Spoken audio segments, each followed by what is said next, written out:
रूस यूक्रेन जंग अब महायुद्ध में तब्दील हो गई है। यूक्रेन के सीधे रूस में हमले से पुतिन भड़के हुए हैं। चेतावनियों और धमकियों को नजरअंदाज करने वाले यूक्रेन को अब पुतिन का दंश झेलना पड़ रहा है। रूसी सेना ने एक बार फिर जोरदार हमला बोला है। राष्ट्रपति पुतिन के आदेश पर रूसी सेना ने कीव समेत कई बड़े शहरों में तबाही मचाई। रूस ने यूक्रेन पर 90 से ज्यादा मिसाइलों और 100 से ज्यादा ड्रोन से हमला किया। रूस का यूक्रेन पर ताजा हमला पश्चिमी देशों की मिसाइलों के साथ अपने क्षेत्र पर यूक्रेनी हमलों का जवाब माना जा रहा है। इसका अंदेशा खुद यूक्रेनी राष्ट्रपति ने भी लगाया। जेलेंस्की ने कहा कि कीव की ओर से लंबी दूरी की मिसाइलों के इस्तेमाल करने का बदला लिया गया। रूस ने हमले में क्लस्टर हथियारों का इस्तेमाल किया था। मिसाइल और ड्रोन हमले में पश्चिमी यूक्रेनी इलाकों के साथ ही देश के ऊर्जा सेक्टर को भी निशाना बनाया गया। दरअसल रूस ने यूक्रेन के पावर ग्रिड पर कई गुना रफ्तार से हमले करना शुरू किया है। मौजूदा युद्ध तीसरी सर्दियों में प्रवेश कर रहा है। ऐसे में रूसी सेना यूक्रेन के ऊर्जा सेक्टर को तबाह करने में जुटी है, जिससे आने वाली सर्दियों में यूक्रेन को खासी दिक्कतों का सामना करना पड़े। बता दें कि पुतिन पहले से चेता चुके हैं कि ऊर्जा संयंत्रों पर इस तरह के हमलों को बढ़ाया जा सकता है। बताया गया कि रूसी सीमा से 1000 किलोमीटर से अधिक दूर इवानो-फ्रैंकिव्स्क ओब्लास्ट में भी जोरदार हमला हुआ।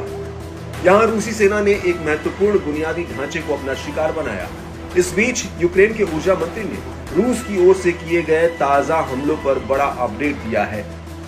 हरमन हलुशेंको ने कहा कि रूस ने देश के पावर ग्रिड पर बहुत बड़ा प्रहार किया है। ये इस साल देश के ऊर्जा ढांचे पर 11वां बड़ा हमला था। यूक्रेन के कोने कोने में ऊर्जा ढांचों पर हमले हो रहे हैं। इससे कई जगहों पर ब्लैकआउट हो गया है। बमबारी के बाद यूक्रेन में 10 लाख से अधिक घरों में बिजली नहीं है। रूसी हमलों से यूक्रेनी शहरों में विस्फोटों की आवाज सुनी गई। बताया गया कि रूसी हमलों में 6 लोगों के घायल होने की सूचना है। यूक्रेनी बलों ने दावा किया कि रूस ने 7 Tu-95 बम वर्षक लॉन्च किए। कीव, खार्किव, माइकोलाइव और रिवने समेत कई शहरों में जबरदस्त धमाके सुने गए। मिसाइलें अलग अलग दिशाओं से कीव की ओर आ रही थी।